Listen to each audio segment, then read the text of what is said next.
এই গাড়ি, এই দাঁড়াও দাঁড়াও দাঁড়াও। স্যার স্যার স্যার, আপনারা তো পুলিশ, আপনারা তো মানুষের সেবা করেন, আমার এই একদিনের জন্য আপনি বিয়ে করবেন?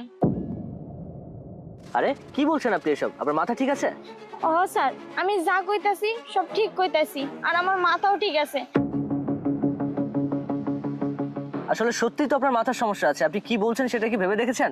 হ সাহেব, আমি যা কইতাছি ভাইবা চিন্তাই কইতাছি, আর আমার মাথাও ঠিক আছে। আমি আপনার এই কথাটা কেন কইছি তাহলে শোনেন। বাজান, তুমি কোনো চিন্তা করো না, তুমি সুস্থ হয়ে যাবা বাজান, আর আমি আম্মা তোমার পাশে তো আছি বাজান। না মা, আমার মনে হয় আমি আর বেশি দিন বাঁচবো না। আমার মনে হয় যে মৃত্যু আমার গনে গেছে। মা, তুই একটা প্রতিষ্ঠিত ছেলেকে বিয়ে করে নিয়ে আয়, আমি মরেও শান্তি পাবো মা। বাজান, তুমি এসব কি কইতাছো? আমি প্রতিষ্ঠিত ছেলে কই পামু কও তুমি? এই শোনো, তোমার মাইয়া আমি ফালতে পারবো না। তোমার মাইয়া কি করবা না করবা, তুমি বিয়ে শাদী দিবা না না দিবা এটা আমি দেখতে পারবো না, কিন্তু তোমার মাইয়ার বোঝা আমি টানতে পারবো না। তোমার মাইয়ার তুমি কোন জায়গায় বিয়ে দিবা না দিবা আমার এই বিপদের থেকে উদ্ধার করো। আচ্ছা চাচার কি হইছে আর তোমরা কি কইতাছো বুঝতাছি না তো। ভাবি তুমি আর কইও না, বাজান রাত থেকে মেলা অসুস্থ, কালকে রাত থেকে মৃত্যুর যন্ত্রণায় ছটফট করতেছে, আর বাজান কইতাছে বাজান নাকি বেশি দিন বাঁচবো না। আর এদিকে এই যে আমার সৎ মা প্রতিনিয়ত আমার উপর তো অত্যাচার করেই, সাথে আমার বাজানটারে অত্যাচার করে। এই আমার আম্মার যন্ত্রণায় আমার বাজানের আজকে এই অবস্থা। এই মেয়ে, বাড়ির থেকে বাইর হ, তোর বোঝা আর আমি সইতে পারবো না।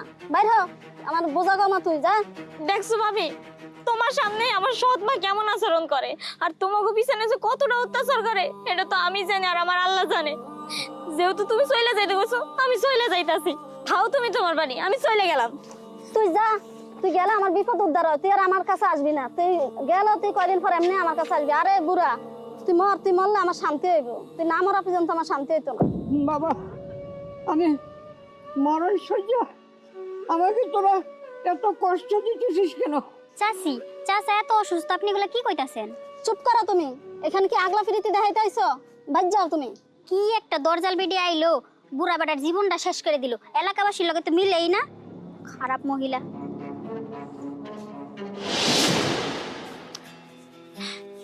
জীবনটা পুরো তেজপাত হয়ে গেছে। মাটা মরে যাওয়ার পর থেকে এই বিডি যখন আমগো বাড়িতে আইছে, তখন থেকে আমার বাবার জীবনটা তো একেবারে ধ্বংস হয়ে গেছে, সাথে আমারটাও ধ্বংস করতেছে। আমি আর কি করবো কিছু বুঝতে পারতেছি না। ওধারে বাজানটা অসুস্থ, বাজান কইতেছে তার শেষ ইচ্ছা পূরণ করতে। আমি যে কি করবো মাথায় কাজ করছে না।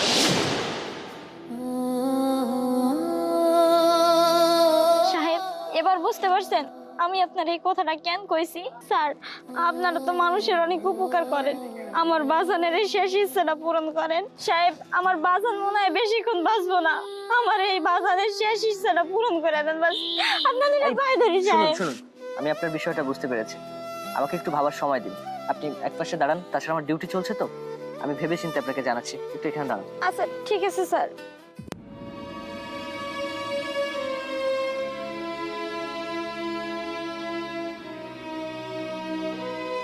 এই তুমি ডিউটি করো, আমি আসছি।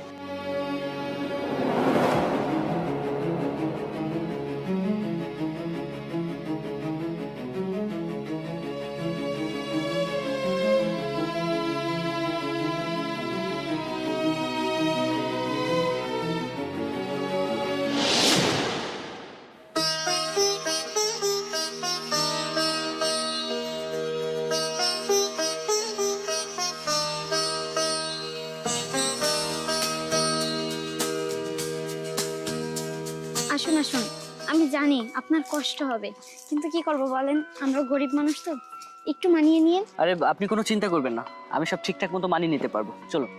আচ্ছা ঠিক আছে চলুন। বাজান, ও বাজান, কই তুমি? বাজান। পরে আস্তাগফিরুল্লাহ আস্তাগফিরুল্লাহ, আল্লাযী আল্লাযী লা ইলাহা লা ইলাহা ইল্লা হুয়াল ইল্লাল্লাহ হাইয়ুল কাইয়্যুম হাইয়ুল কাইয়্যুম ওয়া গাফারাজ যুনুবা ওয়া আতুবু ইলাইহি।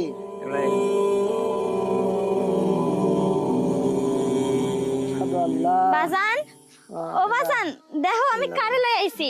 হুজুর আসসালামু আলাইকুম, আপনি আমাগো বাড়িতে আইছেন? ওয়া আলাইকুম আসসালাম ওয়া রাহমাতুল্লাহি ওয়া বারাকাতুহু। ওই মসজিদে যাইতেছিলাম তো, যাওয়ার সময় দেখলাম তোমার আব্বার অবস্থা খুব একটা ভালো না, এই জন্য মনে করলাম যে একটু তোবাটা পরে দিয়ে গেলে ভালো হয়। বাজান, ও বাজান, দেখো কারে লই আইছি। বাজান, তুমি কইছিল না তোমার শেষ ইচ্ছা পূরণ করতে, এর জন্য আমি তোমার শেষ ইচ্ছা পূরণ করছি বাজান। আমি বিয়া করছি, আর তোমাকে জামাই পুলিশ অফিসার, সরকারি চাকরি করে বাজান, প্রতিষ্ঠিত আছে বাজান। আমি তোমার শেষ ইচ্ছা পূরণ করছি। কন্ট্রোল সূর্য স্যার, আপনার মনে হয় আজকে ডিউটি ছিল, আপনি ডিউটিতে যাননি আজকে? আমি তো ডিউটি শেষ করেছি, আমার 3 দিন পর ডিউটি। আচ্ছা আচ্ছা, তাহলে সরি আয়ান স্যার, আপনাকে তাহলে 3 দিন পর আমি আবার ডিউটি দিয়ে দিচ্ছি আপনাকে। 3 দিন পরে আপনি সেম জায়গায় ডিউটি করবেন। ওকে, থ্যাংক ইউ। অবশ্যই।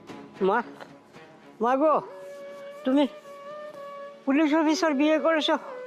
মা, আমার মার কত ভাগ্য ভালো, এবার সুখটা আমি দেখে নিয়েছি। এই যে আশাটা ছিল আমার।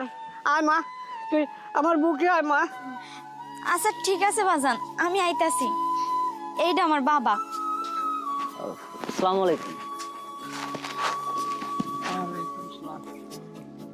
মা, মা, জামাই বাবা কই? ও, বাবা, আমি শেষ নিঃশ্বাসে বাবা তোমাকে আমি ভালো মন্দ কিছু জিজ্ঞাসা করতেও পারিনি।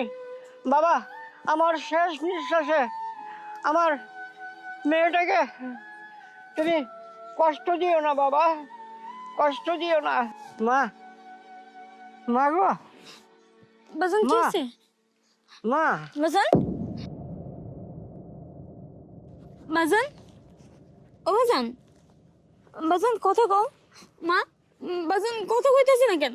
মারে, তোর বাবা আর দুনিয়াতে নাই মা, তোর বাবা আল্লাহ তাআলার ডাকে সাড়া দিছে মা।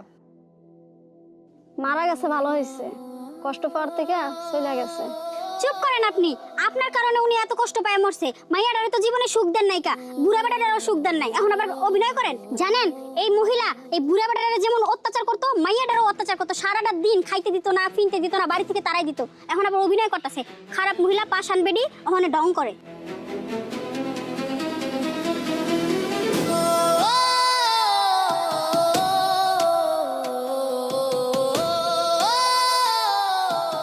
জামাই বাবাজি, আমাকে আপনি চিনবেন না, আমি মহল্লার মসজিদের ইমাম। তো আমি নামাজ পড়ে যাওয়ার সময় দেখি যে ওনার খুব অসুস্থ, তো দেখলাম যে তবাটা পড়াই। তো যা হোক, ওনার দেখার মতো আর কেউ নাই, এই মেয়েটাই শুধু ছিল আর ওনার ওয়াইফ ছিল। তাছাড়া এনাকে যে দেখছেন, ইনি হচ্ছে এনার দ্বিতীয় স্ত্রী। এনার আগে আর একটা স্ত্রী ছিল, আর সেই স্ত্রীর পক্ষে এই মেয়েটা খুব কষ্টে বড় হয়েছে। তো আপনার কাছে একটা অনুরোধ, আপনি মেয়েটাকে কখনো কষ্ট দিয়েন না। বাজান, ও বাজান, তুমি তোমার মাইয়াটারে থুয়ে চলে গেলা বাজান। আমার এখন কি হইব? ও বাজান, আমার এই দুনিয়াতে তুমি ছাড়া আর আপন কেউ ছিল না বাজান।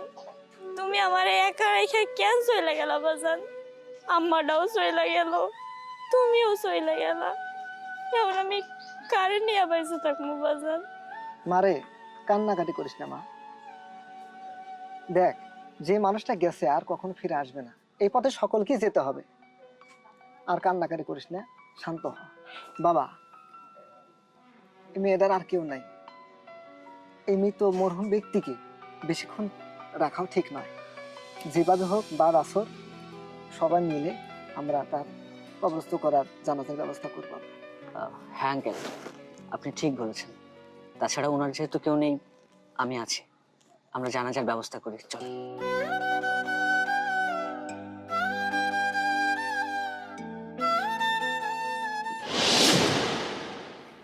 আল্লাহুম্মা আমিন। রব্বুল আলামিন, মাওলা, মরহুমের জীবনের সমস্ত গুনাহগুলো মাফ করে দাও। মরহুমের কবর জিন্দেগি তুমি সুখময় করে দাও। রব্বুল আলামিন, মরহুমের সওয়াব জবগুলো সহজ করে দাও। রব্বুল আলামিন, মরহুমের আত্মীয় স্বজনকে ধৈর্য দান করা তৌফিক দাও। রব্বানা তাকাব্বাল মিন্না ইন্নাকা আনতাস সামিউল আলিম ওয়া তুব আলাইনা ইন্নাকা আনতাত তাওয়াবুর রহিম। সুবহান রাব্বিকা রাব্বিল ইজ্জাতি আম্মা ইয়াসিফুন ওয়া সালামুন আলাল মুরসালিন আলহামদুলিল্লাহি রাব্বিল আলামিন।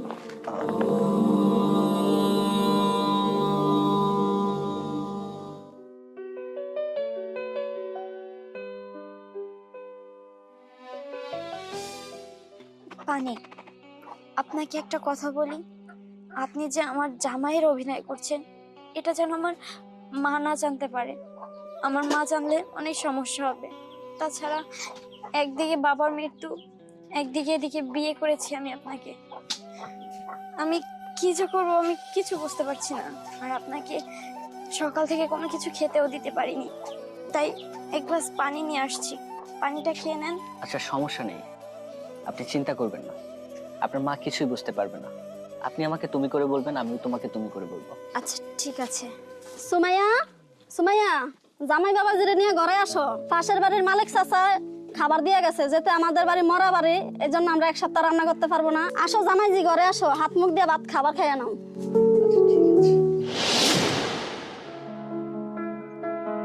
দেখেন আজকে তো আমাকে বাসর রাত, তাছাড়া আপনি যে আমার লাগে অভিনয় করতেছেন এটা যেন আমার মা বুঝতে না পারে।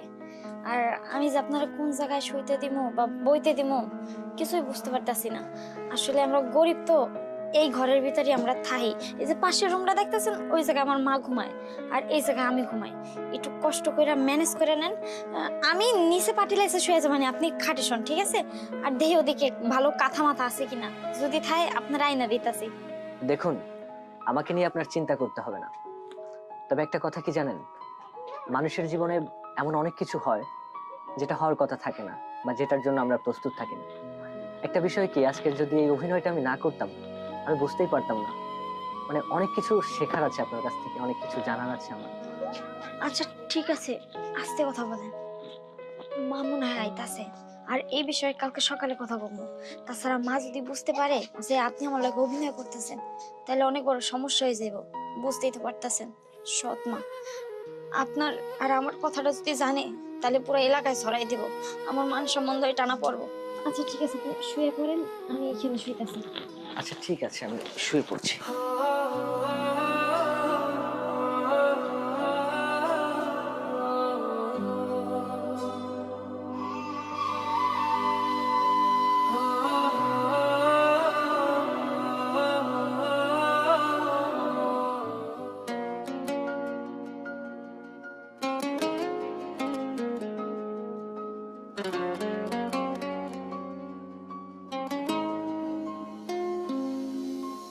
বাবা আমায় ছাইরা গেলি রে, বাবা তোরে ছাড়া থাকবো কেমনে। বাবা আমার বাবা ছাইরা কেন যাবা, বাবার এমন কথা তো ছিল না তোর সাথে। আমারে একলা ফেলে চইলা গেলি কেমনে, সাত মায়ের অত্যাচারে ঘরে থাকা যায় না। তুই না থাকলে ভেবা কে দেখবে আমায় এবার। বাবা গো আমার কেন ছাইরা যাবা।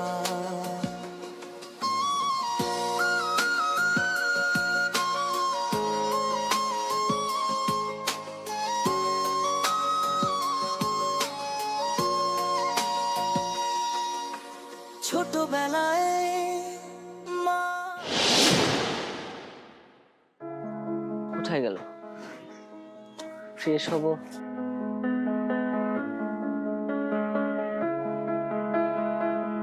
আরে কোথায় যাচ্ছেন আপনি? আপু সরি, বলছি আমি তো অনেকক্ষণ উঠেছি, ফ্রেশ হবো, 7টা বেজে গেছে অলরেডি, আমাকে বেরোতে হবে। ফ্রেশ হওয়ার জায়গা আছে কি এখানে? ও বুঝতে পারছি, তবে আমাদের তো ওরকম পরিবেশ নেই, তারপরও আসেন। ওই যাতে আপনি মুখ টুক ধুয়ে লন, আর ওই যে আমাকে বাথরুম, যদি বাথরুম পায় ওয়ানতে সাইরা এসেন। আমি আপনার লাগে গরম গরম ভাতের লাগে শাক ভাজি করতেছি। আমরা তো আবার আপনাকে মতো ওই নাস্তা টাস্তা খাই না, আমরা সকালবেলা ভাত খাই। যান মুখ ধুয়ে লন। হ্যাঁ ঠিক আছে, আমি যাচ্ছি, আপনি যান।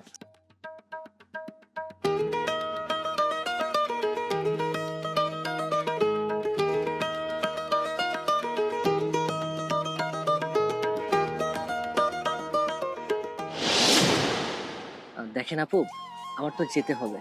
একজন পুলিশ অফিসার হয়ে অভিনয় করলাম আমি, জানি না আর কতটা ভালো অভিনয় করতে পেরেছি, তবে আমাকে এবার যেতে হবে। কারণ আমার ওদিকে ডিউটি আছে, আমি আর থাকতে পারবো না, আমাকে এবার বিদায় দেন। শুনেন না, আপনার একটা কথা কই, আপনি এখন যদি চলে যান তাহলে আমার মা তো সৎ মা, আপনি জানেন। আপনি চলে যাওয়ার পর আমার মা আমার অনেক অত্যাচার করবে। তাছাড়া আপনি তো জানেন এটা আমার সৎ মা।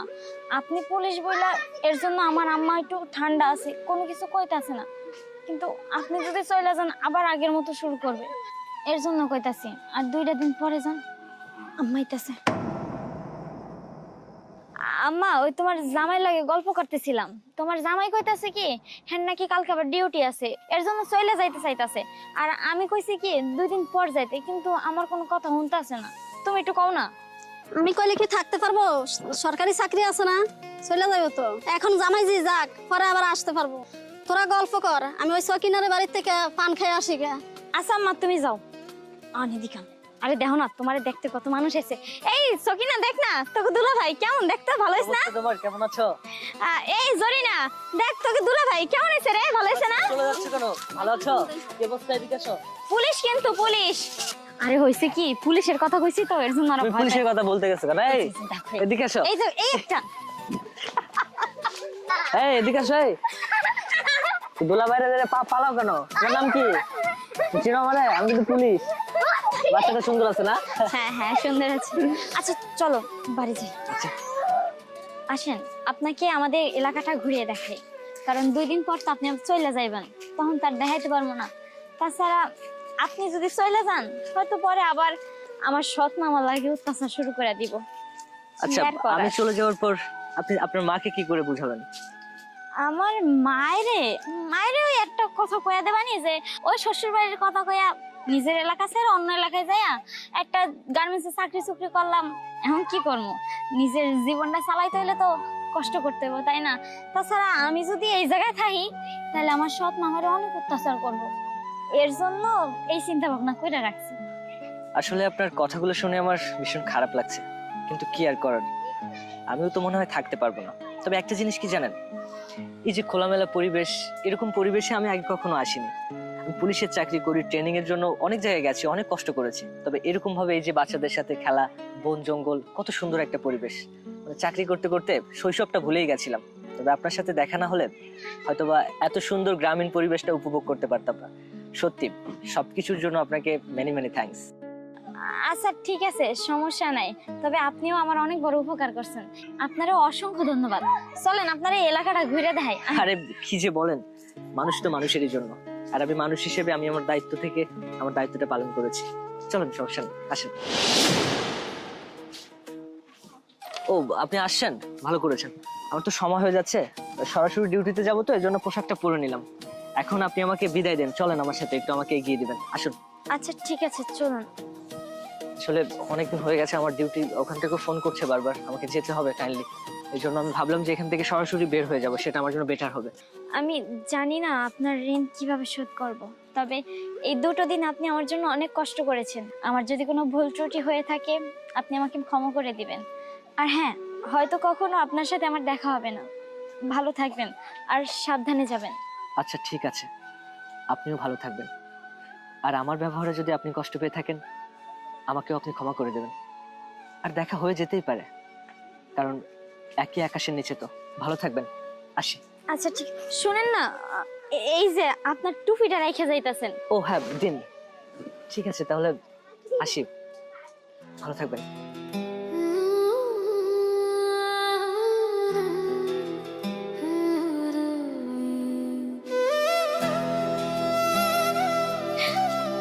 আপনিও চলে যাইতেছেন, আমারও চলে যাইতে হইব। কিন্তু আমি যদি না যাই তাহলে আমার মা আমারে অত্যাচার করবো, আমার এই বাড়িতে থাকতে দিব না।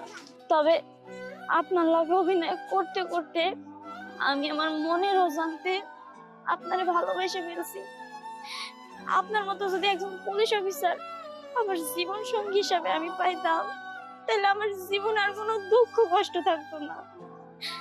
ছোটবেলায় মাটাও মরে গেছে, বাপটা ছিল শেষ ভরসা, কিন্তু শেষ পর্যন্ত বাপটাও সাইরা চলে গেছে। আমার এই জীবনে তো আর কেউ রইল না, আমার কষ্টের আর কোনো সীমা রইল না। ওঠো, ওঠো তুমি। আপনি আপনি না চলে গেছিলেন, আবার ফিরে এলেন কেন? পারলাম না যেতে, আবারও হেরে গেলাম আপনার কাছে। সত্যি কথা বলতে কি জানেন, এই পরিস্থিতিতে আমি আপনাকে ফেলে রেখে যেতে পারবো না, আপনাকে আমার সঙ্গে করে নিয়ে যাব। আমি আপনাকে ভালোবেসে ফেলেছি। আমি জানি আপনি দুঃখ কষ্টের ভিতরে নিজের জীবনটা পার করেছেন সেই ছোটবেলা থেকে, এখন একটু সুখ খুঁজতেছেন। আর আমি যদি আপনাকে এভাবে ফেলে চলে যাই, তাহলে আপনার দুঃখের সাগরে সারাটা জীবন ডুবে ডুবে মরতে হবে। একটা কথা কি জানেন, ভালো তাকে বাসা যায় যে ভালোবাসে। আপনি হয়তো আমাকে ভালোবেসে ফেলেছেন, কিন্তু বলতে পারছেন না, কারণ আপনি অবস্থানের কথা ভাবছেন। কিন্তু বিশ্বাস করেন, আমিও আপনার মতো কাউকে খুঁজছিলাম। আমার মা খুব অসুস্থ, আমি খুব সাধারণ পরিবারের একজন ছেলে। আমার মা সবসময় আমাকে বিয়ের কথা বলেছে, আমি চাকরির সূত্রে বিয়ে করতে পারিনি। কিন্তু আপনি আমার জীবনে এমনভাবে এসেছেন, পুরো সিনেম্যাটিক। তাই আমি চিন্তা করেছি যে আপনাকে আমি ফেলে যাব না, যদি যেতে হয় আপনাকে সঙ্গে করে নিয়ে যাব, আপনাকে আর কষ্ট করতে হবে না। এটা তো অভিনয় ছিল, এই অভিনয়টা যদি বাস্তব হয় তাহলে কেমন হবে বলেন না?